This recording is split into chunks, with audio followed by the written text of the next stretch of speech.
Oi pessoal, tudo bem? Nesse vídeo nós vamos resolver um problema envolvendo impulso e quantidade de movimento. O problema que a gente vai resolver é da prova da SpaceX de 2016. Vamos a ele. O problema ele traz para a gente o seguinte, ó.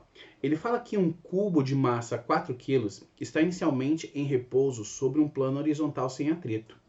Durante 3 segundos, aplica-se sobre o cubo uma força constante F, horizontal e perpendicular no centro de uma de suas faces, fazendo com que ele sofra um deslocamento retilíneo de 9 metros.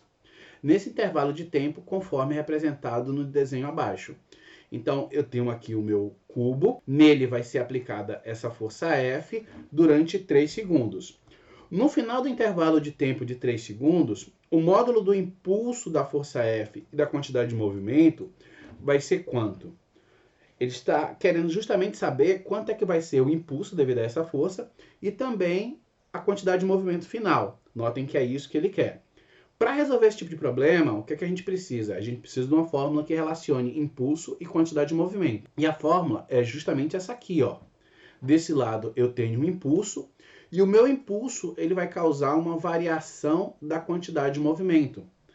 Então, se a gente tem uma variação da quantidade de movimento, a gente tem uma diferença entre a quantidade de movimento final e a inicial, ó. Então, o meu impulso ele vai ser justamente essa diferença.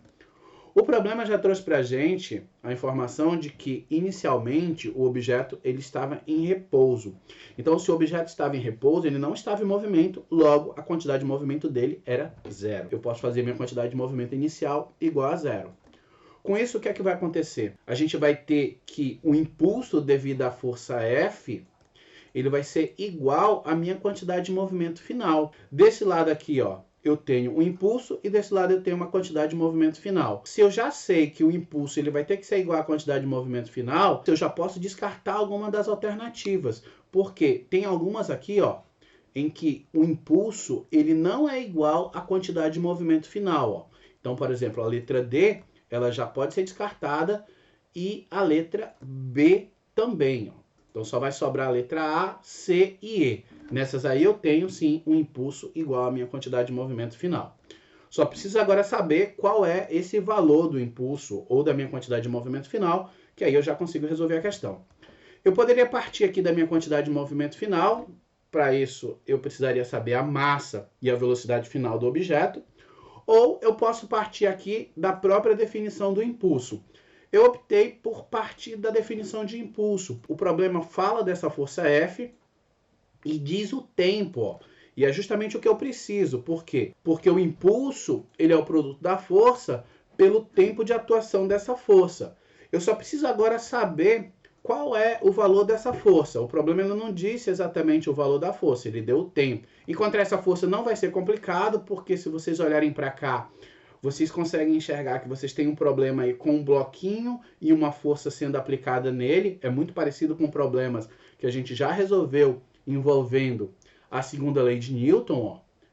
O clássico problema do bloquinho com força aplicada, certo? Onde a gente pode utilizar essa fórmula aqui, em que eu tenho a minha força resultante igual ao produto da massa pela aceleração. A força resultante, no caso aqui, como o problema é um problema em que eu não tenho atrito, a força resultante vai ser o próprio F, que é o que eu quero encontrar.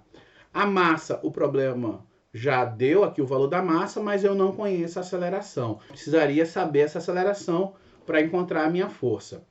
Só que, por se tratar de um movimento com aceleração constante, a gente já sabe que a gente tem aí um problema de movimento uniformemente variado. Então a gente poderia usar a função horária do movimento, já que a gente sabe a posição e quanto tempo levou para ele chegar ali nos 9 metros de deslocamento.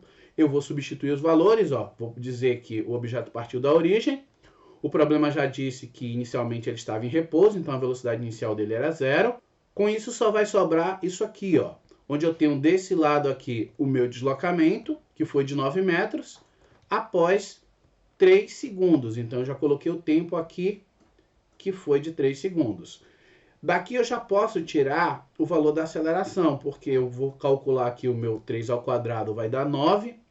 E aí eu vou fazer o seguinte aqui, ó. Eu vou dividir os dois lados por 9, Se eu dividir os dois lados por 9, o que é que acontece?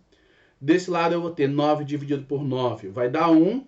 1 vezes A dividido por 2 vai dar A sobre 2. E aqui eu vou ter 9 dividido por 9, vai dar 1 aqui também. Ó. Minha aceleração vai ser 2 vezes 1, vai ser 2 metros por segundo ao quadrado. Esse é o valor da minha aceleração, que eu vou já substituir aqui na segunda lei de Newton. Ó.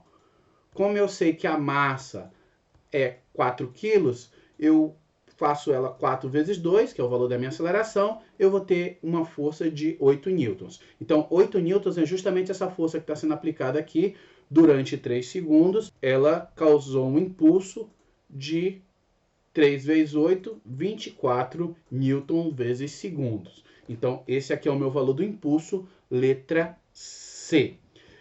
Notem, pessoal, que para resolver esse tipo de problema, a gente teve que usar aqui a expressão do impulso, também teve que usar a segunda lei de Newton e o movimento uniformemente variado. Eu espero que tenha ajudado. Se ajudou de alguma forma, deem um joinha e se inscrevam no canal para incentivar. Muito obrigado por ter assistido o vídeo até aqui. Valeu e até a próxima.